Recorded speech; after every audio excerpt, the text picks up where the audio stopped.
शेषरे एभଳି ଭାବରେ ହେବ କଳିଯୁଗର ସମାପ୍ତି। ମଣିଷ ସବୁ ପାପକର୍ମର ଭାଗିଦାରୀ ହେବ। ଜାଣିଲେ ବିଶ୍ୱାସ ହେବ ନାହିଁ। ବନ୍ଧୁଗଣ, ଆପଣମାନଙ୍କୁ ଆମ ଚ୍ୟାନେଲରୁ ସ୍ୱାଗତ ଜଣାଉଛୁ। ଭଗବାନ ବିଷ୍ଣୁ ଦ୍ୱାପର ଯୁଗରେ ଶ୍ରୀକୃଷ୍ଣ ଅବତାର ହୋଇ ଜନ୍ମ ହୋଇଥିଲେ ଏବଂ ମହାଭାରତ ଯୁଦ୍ଧରେ ପାଣ୍ଡବମାନଙ୍କୁ ମାର୍ଗଦର୍ଶନ କରାଇଥିଲେ।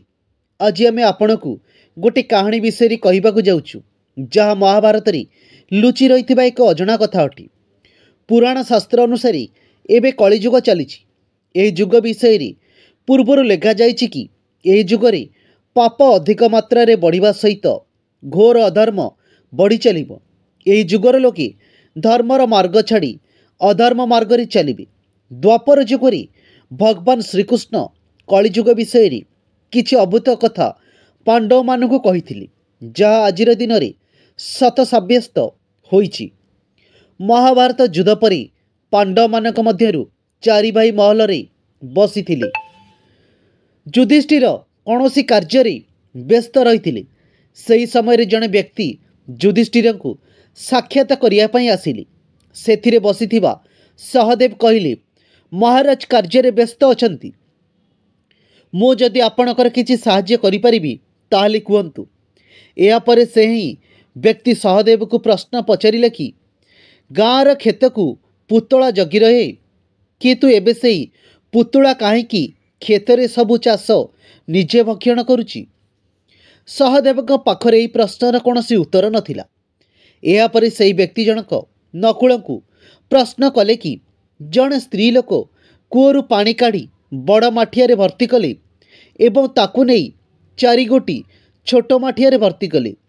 ପୁଣି ସେହି 4 ଗୋଟି ମାଠିଆର ପାଣିକୁ ନେଇ କୂଅରେ ପକାଇଲେ, କିନ୍ତୁ କୂଅ ଭର୍ତ୍ତି ହେଲାଣି କାହିଁକି?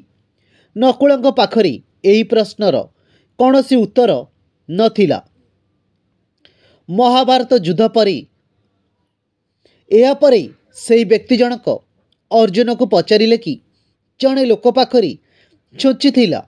ସେହି ଛୁଞ୍ଚିର କଣାରେ ଗୋଟିଏ ହାତୀ ପଶିଗଲା, କିନ୍ତୁ ତାର ଲାଞ୍ଜ ପଶିଲା ନାହିଁ। ଏପରି କାହିଁକି ହେଲା? ଅର୍ଜୁନ ଏହି ପ୍ରଶ୍ନର କୌଣସି ଉତ୍ତର ଦେଇପାରିଲେ ନାହିଁ। ଏହାପରେ ସେହି ବ୍ୟକ୍ତି ଜଣକ ବଳଶାଳୀ ଭୀମକୁ ପଚାରିଲେ କି ଜଣେ 7 ବର୍ଷର ପିଲା ପତଳା ସୂତାରେ କିପରି ଗୋଟିଏ ବଡ଼ ପର୍ବତକୁ ଟାଣିପାରିବ? ଭୀମଙ୍କ ପାଖରେ ମଧ୍ୟ ଏହାର କୌଣସି ଉତ୍ତର ନଥିଲା।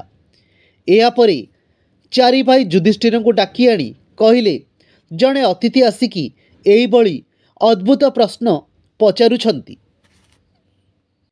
ଯୁଧିଷ୍ଠିର ବାହାରକୁ ଆସି ଦେଖିଲେ ଯେ ବାହାରେ କୌଣସି ବ୍ୟକ୍ତି ନାହାନ୍ତି। ସେହି ବ୍ୟକ୍ତି ଜଣକ କଳିଯୁଗରୁ ଆସୁଥିଲେ ବୋଲି ମହାରାଜ ଯୁଧିଷ୍ଠିର ଜାଣିପାରିଲେ। ଏହାପରେ ଯୁଧିଷ୍ଠିର ପ୍ରଥମେ ସହଦେବଙ୍କ ପ୍ରଶ୍ନର ଉତ୍ତର ଦେଇ କହିଲେ ଯେ କଳିଯୁଗରେ ଯିଏ ରକ୍ଷକ ହେବ ସେ ହିଁ ଭକ୍ଷକ ହୋଇଯିବ। ନକୁଳଙ୍କ ପ୍ରଶ୍ନର ଉତ୍ତରରେ ଯୁଧିଷ୍ଠିର କହିଲେ କି କଳିଯୁଗରେ ପିତାମାତା ସ୍ନେହରେ ପିଲାମାନଙ୍କୁ ବଡ଼ କରିବେ, କିନ୍ତୁ ପିଲାମାନେ ବଡ଼ ହୋଇ ପିତାମାତାଙ୍କୁ ସ୍ନେହ ଦେବେ ନାହିଁ। ପିତାମାତା ନିଜ ପିଲାମାନଙ୍କୁ ବାନ୍ଧି ରଖିବେ। ଏହାଦ୍ୱାରା ପିଲାମାନଙ୍କର ବୁଦ୍ଧି ବିକାଶ ହେବ ନାହିଁ। ଅର୍ଜୁନକୁ ଉତ୍ତର ଦେଇ ଯୁଧିଷ୍ଠିର କହିଲେ କି କଳିଯୁଗରେ ଘୋର ପାପ କାର୍ଯ୍ୟ କରି ଲୋକେ ସ୍ୱାଧୀନ ହୋଇ ବୁଲିବେ, କିନ୍ତୁ ସଚ୍ଚୋଟ ମଣିଷ ଫସିଯିବ। ଭୀମଙ୍କ ପ୍ରଶ୍ନର ଉତ୍ତର ଦେବାକୁ ଯାଇ କହିଲେ କି କଳିଯୁଗରେ କେବଳ ଭଗବାନଙ୍କ ଉପାସନା ଏବଂ ପରସ୍ପର ମଧ୍ୟରେ ପ୍ରେମ ସ୍ନେହ ରଖି ଚଳିବା ଦ୍ୱାରା ହିଁ ମଣିଷ ଜୀବିତ ରହିପାରିବ। କଳ୍କି ଅବତାର ହୋଇ ଭଗବାନ ନିଜେ ଅଧର୍ମୀ ଓ ପାପୀମାନଙ୍କର ବିନାଶ କରିବେ। ତେବେ ବନ୍ଧୁଗଣ, ଆମର ଏହି ଭିଡ଼ିଓଟି କେମିତି ଲାଗିଲା ମତାମତ ଦେଇ ଜଣାଇବେ।